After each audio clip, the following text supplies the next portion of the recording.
Hello everyone, welcome or welcome back to my YouTube channel A Young Homeopath. Hope you all are doing well.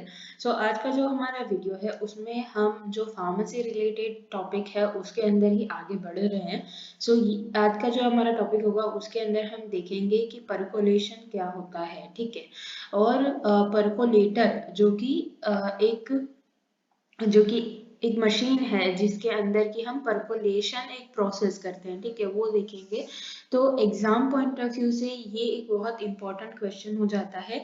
एक तो आपको पूछ सकते हैं कि परकोलेशन क्या होता है, जो कि आपको 15 मार्क्स का क्वेश्चन हो सकता है, जिसमें कि आपको परकोलेशन बताना है प्लस उसके साथ परकोलेटर भी बताना है और प्रोसेस भी बतानी है कि किस तरीके से मदर टीचर प्रिपेयर करते हैं. दूसरा क्वेश्चन इस तरीके से आता है कि सिर्फ परकोलेटर के बारे में बताना रहता है, तो उसके अंदर सिर्फ परकोलेटर बताना है और बहुत शॉर्ट में आपको जो मदर टिंचर का प्रोसेस है वो बताना है. थर्ड क्वेश्चन एक ऐसा आता है कि preparation of the mother tincture in new method, ठीक है, तो उसके अंदर आपको एक परकोलेशन भी बताना रहता है. ओके, तो इस वीडियो में हम उन्हीं सारी चीज़ों के बारे में बात करेंगे. और अगर मैं बात करूं कि परकोलेशन की, तो उसके अंदर लाइकवाइज की इस वीडियो में जो हम देखने वाले हैं, तो इस वीडियो में हम देखेंगे कि परकोलेशन क्या है और परकोलेटर के बारे में थोड़ा सा बेसिक जो चीज़ें हैं वो देखेंगे. और दूसरा पार्ट 2 के अंदर हम देखेंगे कि हमारा जो प्रोसीजर क्या है, यहाँ से लेकर हम दूसरी सारी चीज़ें देखेंगे कि प्रोसीजर किस तरीके से होती है न्यू मेथड में, आप मदर टिंचर किस तरीके से बनाते हो, ठीक है.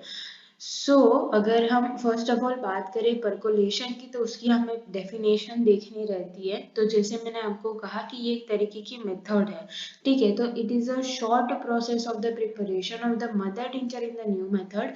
सो यहाँ पर दो चीज़ें आपको ध्यान रखनी है. एक तो ये कि ये शॉर्ट प्रोसीजर है और इसके अंदर सिर्फ मदर टिंचर बनते हैं, ठीक है. Where vehicle is passed through soft non-gummy non-mucilin substance, ठीक है. तो यहाँ पर क्या है कि हम क्या करते हैं कि जो व्हीकल है हमारे पास, मेनली अल्कोहल जो है, उसको हम पास करते हैं कहाँ से, जो हमारा ड्रग सब्सटेंस है. और यहाँ पर हमने ड्रग सब्सटेंस का जो नेचर है वो भी दिखाना है कि वो कैसा होगा, सॉफ्ट नॉन गमी और नॉन म्यूसिलिनियस होगा, ठीक है. तो उससे क्या होगा कि of the vegetable and animal kingdom, सिर्फ इस प्रोसेस से हम वेजिटेबल एनिमल किंगडम की मेजॉरिटी ऑफ द मेडिसिन बना सकते हैं. दैट मीन्स की मेजॉरिटी ऑफ द मेडिसिन का मदर टिंचर हम बना सकते हैं. और कुछ मिनरल और केमिकल किंगडम की सोर्सेस की भी मेडिसिन हम बना सकते हैं. बाय, अब यहाँ पर क्या आएगा कि बाय कौन सी प्रोसेस से हम बनाते हैं, एपरेटस एंड परकोलेटर, ठीक है, for a defined period of time. मतलब कि किस तरीके से बनाएंगे, किस में बनाएंगे, परकोलेटर में बनाएंगे, जिसको हम एपरेटस भी कहते हैं. तो उसको कैसे बनाएंगे, a defined period of time as per the nature of the drug substance all according to the pharmacopoeia. That means कि जो फार्माकोपिया में हमें एक एक जो ड्रग सब्सटेंस है उसके नेचर वाइज कितने टाइम के लिए हमें ये प्रोसेस करनी है वो बताया गया है, उसके अकॉर्डिंग ही हमें चलना है. तो ये पूरी डेफिनेशन क्या हो जाएगी, a short process of the preparation of the mother tincture in the new method where vehicle is passed through soft non-gummy non-miscellaneous substance of vegetable or animal kingdom by the apparatus or percolator for the defined period of time as the nature of the drug substance is according to pharmacopoeia. ठीक है, तो आपको इस तरीके से इसकी definition लिखनी है. रिमेंबर हियर कि ये डेफिनेशन किसकी है, परकोलेशन की डेफिनेशन है, ठीक है. दूसरी चीज़ यहाँ पर कि जब हम परकोलेशन करते हैं, ये मेथड करते हैं, तो उसके अंदर हमें जो हमारा व्हीकल है या फिर तो हमारा जो ड्रग सब्सटेंस है उसके ऊपर किस टाइप के फिजिकल फोर्सेस लगते हैं, ठीक है. ये एक मैकेनिकल मेथड है, ये कोई मैन मेड मेथड नहीं है. यहाँ पर मैन पावर यूज नहीं होने वाला है. यहाँ पर एक पूरा जो मशीन है उसके अंदर ही हमें मदर टिंचर बनाना है. तो इसके अंदर कुछ फिजिकल पावर्स लगते हैं.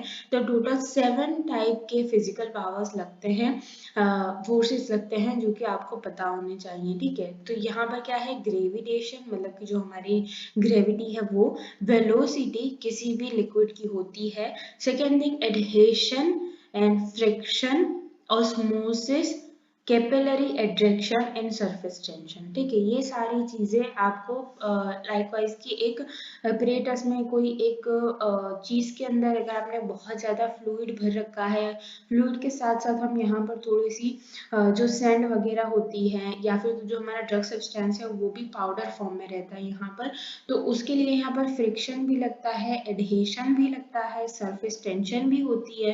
तो इसीलिए दोनों जो लिक्विड और सॉलिड दोनों को लेकर जो सारे फोर्सेस होते हैं वो यहाँ पर लगेंगे, टोटल 7, ठीक है। तो यहाँ पर अब बात करते हैं कि हमें रिक्वायरमेंट किस चीज की रहती है यहाँ पर। तो अगेन दो ही चीजें हैं, इंग्रेडिएंट है और इंस्ट्रूमेंट्स है।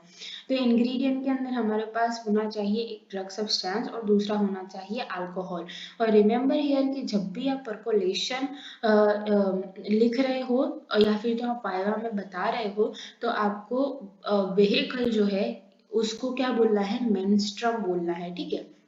कहीं पर कंफ्यूज मत हो जाना कि मेनस्ट्रम क्या होता है। तो menstruum is nothing but the vehicle in the new method और परकोलेशन। सेकेंड थिंग है इंस्ट्रूमेंट। सो इंस्ट्रूमेंट के अंदर हमको चाहिए एक परकोलेटर जो कि एक पूरा मशीन है, दूसरा है ग्लास रॉड विथ कॉक, ठीक है। इतनी ही चीजें हमको चाहिए रहती हैं। अब बात करेंगे कि प्रॉपर परकोलेटर जो एक मशीन जो हमने यहाँ पर इंस्ट्रूमेंट में दिखाई है तो वो क्या होती है, कैसी होती है, ठीक है। तो उसकी डेफिनेशन सबसे पहले आपको लिखनी है। इट इज एन apparatus, ठीक है, जो कि मैंने आपको यहाँ पर बताया था। It is an apparatus used for the percolation, right, easy, during the preparation of the mother tincture, right। अगर आपको ये पूरा डेफिनेशन याद रह रहा है तो बस उसके ऊपर से ही आपको अंदाजा लगाकर इसकी डेफिनेशन भी लिखनी है। And there are different type of the percolators depending upon their sizes and material, ठीक है। तो साइज और मटेरियल को लेकर कुछ अलग अलग टाइप के परकोलेटर्स मार्केट में मिलते हैं। लाइक कुछ बने हुए होते हैं कॉपर के, कुछ स्टेनलेस स्टील के, कुछ एलोई के और कुछ पोर्सेलिन और कुछ ग्लास के भी होते हैं। कुछ छोटे होते हैं, कुछ बड़े भी होते हैं, ठीक है। ये हो गई परकोलेटर की डेफिनेशन। सेकंड आता है कि उसके पार्ट्स कौन से होते हैं। तो उसके दो मेनली हमने उसको दो पार्ट्स में डिवाइड किया है। एक होता है परकोलेटर प्रॉपर और दूसरा होता है रिसीवर, ठीक है। तो रिसीवर क्या करेगा, जो भी सारा परकोलेटर में से प्रोसेस होकर मदर टिंचर बनेगा उसको बस रिसीव करेगा, और परकोलेटर प्रॉपर के अंदर पूरा जो मेथड होगा वो हमें करना है उसी एक चीज के अंदर। These two connected with the rubber tube in the glass rod, ठीक है। या तो ये रबर ट्यूब से जुड़े हुए होंगे ये दोनों, या फिर तो ग्लास रॉड से, ठीक है। मैं आपको इसकी एक पिक्चर दिखाती हूँ जिससे अच्छे से समझ में आएगा। सो यहाँ पर ये इतना जो पार्ट देख सकते हो, ये ऊपर का जो ये अलग से दूसरे स्टैंड आपको दिख रहे हैं, ठीक है। इस स्टैंड में हम इस जो ये पूरा है उसको रखते हैं, इसको कहते हैं परकोलेटर प्रॉपर। दूसरा होता है ये एक छोटा सा ग्लास का जार जिसको हम कहते हैं रिसीवर, और ये है हमारी रबर ट्यूब जिससे कि ये दोनों चीजें कनेक्टेड है, ठीक है। अब हमें एग्जाम में क्या लिखना है। तो एग्जाम में हमें इतना बताया हमने कि दो पार्ट्स इसके होते हैं। अब इन दोनों पार्ट्स के कुछ कैरेक्टरिस्टिक आपको दिखाना होता है। तो फर्स्ट हम लिखेंगे परकोलेटर प्रॉपर। तो ये क्या है, इट इज अ फर्स्ट और the upper part of the percolator itself, ठीक है।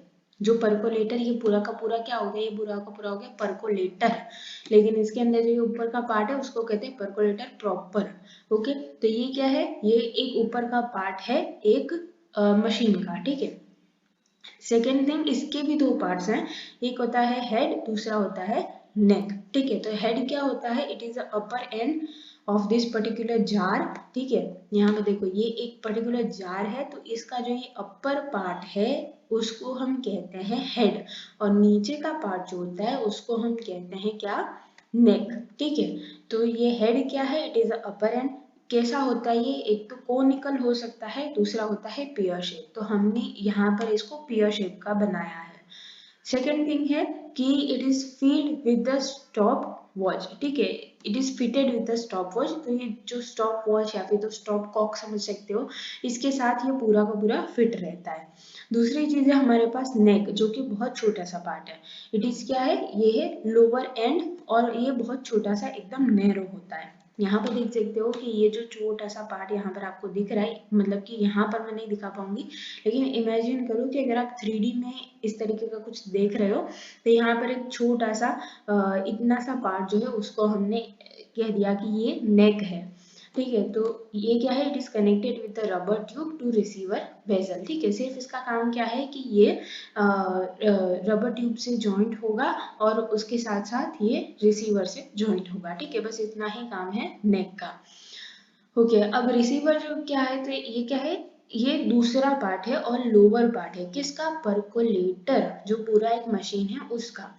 It has a wide mouth glass jar. ठीक है, ये कुछ नहीं है, बस वाइड माउथ है इसका, बड़ा सा माउथ है जो कि रबर ट्यूब के साथ फिट होता है, और उसके साथ ये इटसेल्फ क्या है, ये एक ग्लास का जार है बड़ा सा। बस हमने इसको नाम दे दिया है रिसीवर विथ स्टॉप कॉक। यहाँ पे छोटा सा स्टॉप कॉक होता है। ठीक है, यहाँ पर ये छोटा सा देख सकते हो, इसको स्टॉप कॉक भी आप नाम दे सकते हो।